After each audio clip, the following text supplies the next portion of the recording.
ስርዓት ብልጽግና ብግንባር ቆቦ ውግእ ከፊቱ ተባሂሉ እዚ ከምዚሉ እንከሎ ካብ ባህር ዳር ዝተበገሳ ድሮናት ኣብ ከባቢታት ኮረም ኣላማጣ ወጀራትን ዛታን ብተደጋጋሚ ይዛውና ከም ዘለዋ ሓበሬታታት ኣመልኪቶም ኣብ አዲስ አበባ ዝርከቡ አንጻር ቃልሲ ህዝቢ ትግራይ ዝተሰለፉ ተጋሩ ሰሙያ ሚድያ 350 ሚሊዮን ቅርሺ ከም ዝተመደበ ተፈሊጡ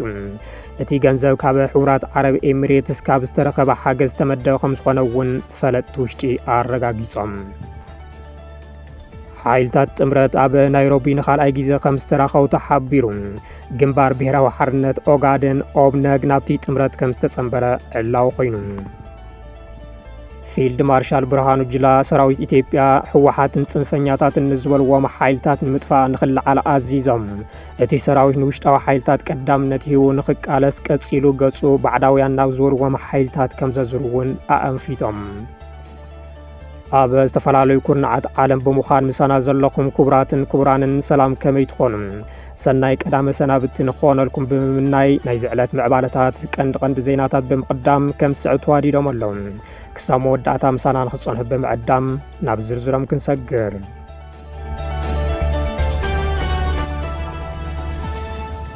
ስርዓት ብልጽግና ብግንባር ቆቦ ውግእ ከፊቱ ተባሂሉ እዚ ከምዚሉ እንከሎ ካብ ባህር ዳር ዝተበገሳ ድሮናት ኣብ ከባቢታት ኮረም ኣላማጣ ወጀራትን ዛታን ብተደጋጋሚ ይዛውና ከም ዘለዋ ሓበሬታታት ኣመልኪቶም ኣብዚ ሰሙን ሰፊሕ ወተሃደራዊ ምቅራብ ክገብር ዝቐነየ ስርዓት ብልጽግና ሎሚ 9 ነሓሴ 2018 ዓ.ም ብግንባር ቆቦ ከባቢ ዋልካ መንደርን ጮብየ በርን ውግእ ከም ዝኸፈተ ተገሊጹ ኣሎ እቲ ብልጽግና ዝኸፈተ ውግእ ኣብቲ ከባቢ ኣብ ልዕሊ ዝነበረ ሓይል ፋኖ ኮይኑ ንሓደ ሰዓት ዝኣክል ልውውጥ ተኽሲ ከም ዝተኻየደ መሰኻኽሪ ዓይኒ ኣረጋጊጾም እቲ ልውውጥ ተኽሲ ሰራዊት ትግራይ ብቐረባ ኣብ ዝርከበሉ ከባቢ ምዃኑ ዝሓበሮ ፍልፍላት ብከቢድ ብረት ዝተደገፈ ከም ዝኾነ እውን መስኪሮም ካብ ሰራዊት ብልጽግና ዝተኮሱ ከበድቲ ኣጽዋር ኣብ ልዕሊ ህይወትን ንብረትን እቲ ከባቢ ጉድኣት ከም ዘብጽሐን ድሕሪ ሓደ ሰዓት እቲ ተኽሲ ጠጠው ከም ዝበለን ብምግላጽ ብርዓዲ መንበሮም ገዲፎም ናብ ከተማታት ዝተጓዓዙ ነበርቲ ሕዚ ምምላስ ምጅማሮም ተፈሊጡ ኣሎ ሓደ ሓበሬታታት ከም ዘመልክትዎ ድሕሪ እቲ ሓደ ሰዓት ወሰደ ውግእ ሰራዊት ብልጽግና ዝነበሮ ድፋዕ ለቂቑ ከም ዝኸደን ኣብ ትሕቲ ቁጽር ፋኖ ከም ዝኣተወን ዘመላኽቱ እዮም ብኣንጻሩ ደገፍቲ እቲ ስርዓት ኣብ ልዕሊ ሓይልታት ፋኖን ሰራዊት ትግራይን መጥቃዕቲ ድሮን ከም ዝተፈጸመን እቲ ውግእ እውን ብኡ ምኽንያት ጠጠው ከም ዝበለን እናገለጹ ዝርከቡ እንትኾኑ ብዛዕባ መጥቃዕቲ ድሮን ግና ካብ ዘይሻራዊ ማዕኸናት ዜና ዛጊድ ዝተረጋገጸ ነገር የለን እቲ ትንኮያ መን ጀሚርዎ ኣብ ዝብል ብዙሓት ሓሳብ እናተለዓሉ እንትኾኑ ብወገን ትግራይ ዝወፁ ዘለዉ ሓበሬታታት ስርዓት ብልጽግና ከም ዝጀመሮ ዘመላኽቱ እንትኾኑ ተጋሩ ደገፍቲ ብልጽግና ድማ ሰራዊት ትግራይ ጀሚርዎ ብምባል ይኸሱ ኣለዉ እንተኾነ ሰራዊት ትግራይ ኣብቲ ሎሚ ዝተኻየደ ውግእ ምስታፉ ዘረጋግጽ ዘይሸራዊ ሓበሬታ ዛጊደ ይወፀን ይኹን እምበር ኣብ መንጎ ሓይልታት ትግራይን ኣምሓራን ተጀሚሩ ዘሎ ጽምዶ ነቲ ስርዓት ንምጥፋእ ኣብ ዝካየድ ውግእ ክደጋገፉ ከም ዝኽእሉ እናተገለጸ ምምፁ ዝዝከር እዩ እቲ ሎሚ ዝተኻየደ ውግእ ስዒቡ ብክልቲኦም ተጻባእቲ ሓይልታት ዝለዓለ ወተሃደራዊ ምንቅስቓስ ይካየድ ከም ዘሎ ዝሕብሩ ነበርቲ ኣብ ከተማ ቆቦ ምንቅስቓስ ካብን ናብን ተሽከርከርቲ ከም ዝተኣገደ ተፈሊጡ ኣሎ እቲ እገዳ ተሽከርከርቲ ንባጃጅ ሓዊሱ ኣብ ልዕሊ ኩለን መኻይን ዝተነበረ ኮይኑ እዚ ድማ ካብ ሰራዊት ብልጽግና ብዝወረደ ትእዛዝ ተፈጸመ ከም ዝኾነ ተገሊጹ ኣሎ እዚ ከምዚሉ እንከሎ እቲ ኣብ ግንባር ቆቦ ዝተኻየደ ውግእ ስዒቡ ስርዓት ብልጽግና ካብ ባህር ዳር ብዝበገሰን ድሮናት ኣብ ትግራይ ከባቢታት ኮረም ኣላማጣ ዛታን ወጀራትን ሰፊሕ ምዝዋን ይገብራ ከም ዘለዋን መጥቃዕቲ ክፍጽማ ከም ዝኽእላ እናተገለጸ ይርከብ እቲ ስርዓት ኣብ ልዕሊ ዝንቀሳቐሳ ተሽከርከርቲ ኣብያተ ትምህርትን ኣብያተ ክርስትያናትን መጥቃዕቲ ድሮን ክፍጽም ከም ዝኽእል እውን ዝሓለፈ ተመኩር የረጋግጽ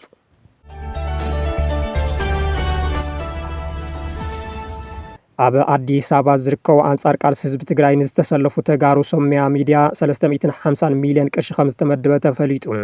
እቲ ገንዘብ ካብ ሕቡራት ዓረብ ኤሚሬትስ ካብ ዝተረኸበ ሓገዝ ዝተመደበ ከም ዝኾነ እውን ፈለጥቲ ውሽጢ ኣረጋጊጾም ንዝተወሰኑ እዋናት ኣብ ትግራይ ኮይኖም አንጻር ሕወሓትን ቃልሲ ህዝቢ ትግራይን ዝንቀሳቐሱ ዝነበሩ ጸኒሖም ድማ ናብ አዲስ አበባ ብምኻድ ኣብ ደንበ ብልጽግና ዝተሰለፉ ተጋሩ ሰሙያ ሚድያ ካብ ሕቡራት ዓረብ ኤሚሬትስ ሓገዝ ከም ዝተረኸበሎም ጥሉል ሓበሬታ ረኺብና ኣለና እቲ ገንዘብ ቅድም ክብል ኣብ ትግራይ ነይሮም ናብ አዲስ አበባ ዝኸዱ ጋዜጠኛታትን አክቲቪስታትን ዝውዕል ኮይኑ ኣብ ልዕሊ ሕወሓትን አንጻር ቃልሲ ህዝቢ ትግራይ ዝተጀመረ ወፍሪ ኣጠናኺርካ ንምቕጻል ዝዓለመ እዩ ተባሂሉ ፕሮፓጋንዳ ሚድያ ንምጥንኻር ካብ ዝወሰዱ ስጉምትታት ብሽም ሓራ ሚድያ ተጣይሹ አንጻር ቃልሲ ህልውና ህዝቢ ትግራይ ዝንቀሳቐሱ ዝነበሩ ኣካላት ዘቕርብ ዝነበረ ብጋዜጠኛ ነጋ ዘርኡ ዝተጣየሸ ማሕበራዊ ሚድያ ሓዊሱ ካልኦት ኣካላት ዘካተተ ስሩዕ ሚድያ ብምጥያሽ ናብ ሳተላይት ንምውጻእ ዝግበር ምንቅስቓስ ከም ዝኾነ ተረጋጊጹ ኣሎ ነቲ ናብ ሳተላይት ንምውጻእ ንምጥፋእ ዝግበር ምንቅስቃስ ኣብ ማሕበራዊ ሚድያ ናይ ሕሶት ፕሮፓጋንዳ ንዝነዝሑን ውልቀ ሰባት ዝውዕል ገንዘብ 350 ሚልዮን ቅርሺ ከም ዝተሰልዐሎም ካብ ፈለጥቲ ውሽጢ ዝተረኸበ ሓበሬታ የመልክት። እቲ ካብ ሕቡራት ዓረብ ኤሚሬትስ ዝተረኸበ ጠቕላላ መጠን ገንዘብ 1 ቢልዮን ቅርሺ እንትትከውን ብቐንዱ ንኣርሚ ሰብዓ ንምፍራስ ዝተረኸበ ገንዘብ ከም ዝኾነ እዩ እቲ ሓበሬታ ዘመልክት። ቅድሚ 2 ሰሙን ልኡኽ ስርዓት ብልጽግና ተሓንጊጦም ናብ ኣሜሪካ ምሪሖም ዝነበሩ ኣማኻሪ ኣብዪ ኣሕመድ ኣይተ ጌታቸው ረዳ ናብ ኣዲስ ኣበባ ከይተመለሱ ናብ ኣቡዳቢ ከም ዘቕንዑ እቶም ፍልፍላት የረጋግጹ።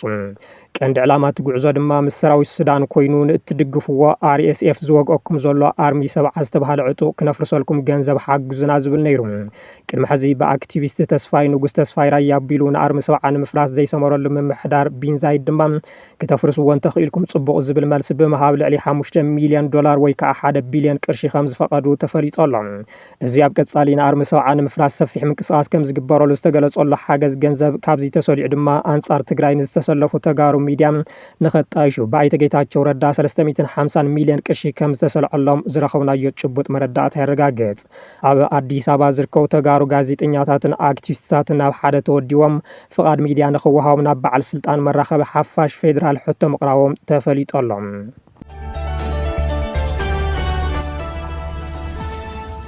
ሓይልታት ጥምረት ኣብ ናይሮቢ ንኻልኣይ ግዜ ከም ዝተረኸቡ ተሓቢሩ።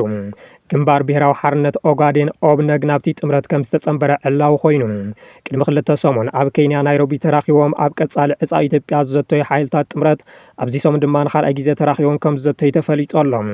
ኣብቲ ኣብ ኬንያ ናይሮቢ ዝተኻየደ ዘተ ሓይልታት ጥምረት ቀላጽሞም ኣጣሚሮም ኣብ ልዕሊ ስርዓት ብልጽግና ብዛዕባ ከስድዎ ዝግባእ ስጉምትን ድሕሪ ኣብዪ ኣሕመድ ብዛዕባ ትህሉ ኢትዮጵያን ከም ዝተማየጡ ተሓቢሩ።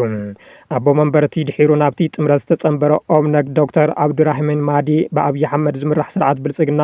ኣብ ኢትዮጵያ ኣብ ክንዲ ሰላም ዕርቂ ፍትሕን ተሓታትነትን ዘረጋግጽ ኩናት ውሽጣዊ ጎነፅን ስርዓት ኣልቦነትን መሪፁ ይጓዓዝ ከም ዘሎ ብምሕባር እቲ ስርዓት ንኢትዮጵያ ጥራሕ እንተይኮነስ ንድሕነት ዞባ ቀርኒ ኣፍሪካ እውን ሓደጋ ከም ዝኾነ ገሊፆም ብኣብዪ ኣሕመድ ዝምራሕ ስርዓት ብልጽግና ምስ ሕወሓት ዝፈጸሞ ስምምዕ ፕሪቶሪያ ኣፍሪሱ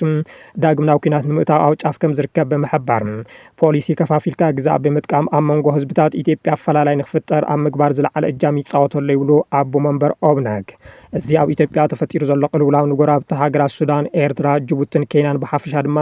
ንዞባ ቀርኒ ኣፍሪካ ብሓደጋ ዘእትዎ ከም ዝኾነ እውን ኢትዮጵያውያን ተሓባቢሮም ነቲ ስርዓት ከኣልይዎ ከም ዝግባእ ኣገንዚቦም። ኣብቲ ኣብ ናይሮቢ ንኻልኣይ ግዜ ዝተኻየደ ዋዕላ ኢትዮጵያውያን ሓይልታት ቅድሚ ሕዚ ጽምዶ እናተባሃለ ዝጽዋዕ ዝነበረ ጥምረት ተባሂሉ ንኽጽዋዕ እቶም ሓይልታት ድማ ሓይልታት ጥምረት ንኽበሃሉ ዝወሰነ ኮይኑ ድሕሪ ኣብዪ ብዛዕባ ዝህሉ ሽግግር መንግስቲ እውን ከም ዘተይሉ ተሓቢሩ። ኣብቲ ኣብ ናይሮቢ ንኻልኣይ ግዜ ዝተኻየደ ኣኼባ ወከልቲ ሓይልታት ኤርትራ፣ ኣምሓራ፣ ጋምቤላ፣ ቤንሻንጉል ጉሙዝን ሶማሌን ዝተረኸቡ እንትኾኑ ኣካል እቲ ጽምዶ ከም ዝኾነ ዝንገረሉ ወኪል ሕወሓት ምርካቡ ግና ዝተፈለጠ ነገር የለን። ኣብቲ ኣኼባ ዝተዘርግሐ ባነር ግና ወኪል ሕወሓት ኣይተኻተተን። ሓይልታት ጥምረት ቅድም ክብል እውን ኣብ ሱዳን ኣብ ካርቱምን ፖርት ሱዳንን 2 ግዜ ከም ዝተራኸቡ ዝዝከር እዩ።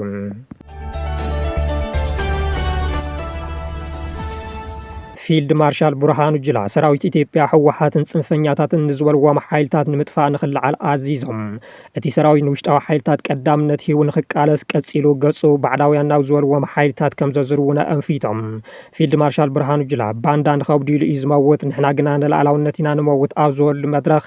እዚ ፍሉይ ስርሒታት ተባሂሉ ዝተወደበ ሓይሊ ንዝመጽእ ስግኣታት ብፍሉይ ወተሃደራዊ ስትራተጂ ብቕልጡፍን ቀዲሙን ምላሽ ክህብ ዝኽእል ዓብዪ ሓይሊ ምዃኑ ገሊፆም ናይ መሬት ድሮን ብምባል ዝጸውዕዎ ሓይሊ ኣብ ዝሓለፉ ውግኣት ማርሽ ቀያሪ ከም ዝነበረ ብምሕባር ሕዚ ድማ ብተመሳሳሊ ውሽጣዊ ሰላም ንምዕቃብ ናይ ሓደ ስርዓት ህልውና ንምርጋጽን ንኽልዓል ኣዚዞም ባዕዳውያንን ባንዳታትን እናበሉ ዝጸውዕዎም ሓይልታት ሕዚ ስግኣት ኢትዮጵያ ኮይኖም ከም ዝርከቡ ብምግላጽ ነገር ግን ኢትዮጵያ በቶም ሓይልታት ከም ዘይትፈርስ እኳ ደኣስ እቶም ሓይልታት ከም ዝጠፍኡ ይፍክሩ። ሻዕብያ ካብ መጀመርታ ምስ ታሪኻውያን ጸላእትና ብምትሕባር ኢትዮጵያ ካብ በር ባሕሪ ንምርሓቕ ኣብ ልዕሊ ኢትዮጵያ ውዲት ከኣልም ዝጸንሐ ሓይሊ ምዃኑ ዝገለጹ እቶም ፊልድ ማርሻል ዘይሕጋዊ ሕወሓት እውን ንሃገራዊ ረብሓታት ኢትዮጵያ ጠሊሙ ን27 ዓመታት ኢትዮጵያ ወደብ ባሕሪ ክትስእን ኣበርቲዑ ዝሰርሐ ንገዛ ሃገሩ ሰራዊት ዘጥቃዕ ሓይሊ እዩ ብምባል ክኸስዎ ተሰሚዖም ነቲ ሕዚ ስርዓት ብልጽግና ዝኽተሎ ዘሎ ፖሊሲ ከፋፊልካ ግዝኣት ንሕወሓት ብምጥባቕ ወያነ ንህዝቢ ኢትዮጵያ ክበታትንን ኣብ ነንሕድሕዱ ከም ዘይተኣማመን ክገብራን ጸኒሑ ብምባል ዝኸሰሱ ኮይኖም ሎሚ ግና እቲ ኩሉ ሽርሒ ተቓሊዑ ህዝቢ ትግራይ ሓዊሱ መላእ ህዝቢ ኢትዮጵያ እከይ ተግባራት እዚ ጉጅለ ገበነኛታት ተረዲእዎ ይብሉ። ወያነ ናይ ቀደም ጸላእቱ ንዝኾኑ ሸኔን ኣኽራሪ ፋኖን ሓቒፉ ንሻዕብያ ድማ ሓዚሉ ናይ ትማሊ ጽልመቱ ኣብ ኣደባባይ ይደግመሎ ብምባል ዝኸሰሱቶም ፊልድ ማርሻል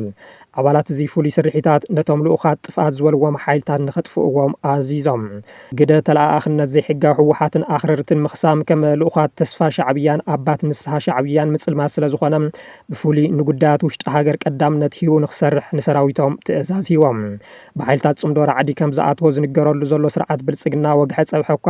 ነቶም ሓይልታት እንተተራገመን እንተኸሰሰን ሕዚ ትማሊ ኣይኮነን ዝብሉ ኢትዮጵያውያን ብዙሓት ምዃኖም ይግለጽ። ትማሊ ለውጢ ንዝሃረፎ ህዝቢ ኢትዮጵያ ብሕሶት ፕሮፓጋንዳ ላዒሉ ንደማዊ ኩናት ትግራይ ዝወለደ ስርዓት ኣብ ዝሓለፉ 8 ዓመታት ሕዚ ዕላምኡ እንታይ ምዃኑ ንመላእ ኢትዮጵያውያን ግልጽ ከም ዝኾነ እናተገለጸ ይርከብ።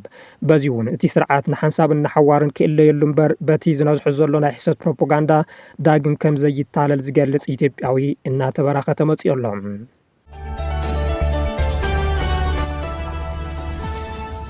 ክቡራትን ክቡራንን ነዚ ዕለት ዝሓዝናዮም ሓበሬታታት ነዚኦም ይመስሉ ነይሮም። ስለ ዝተኸታተልኩምና ኣዝና ነመስግን። ሰላም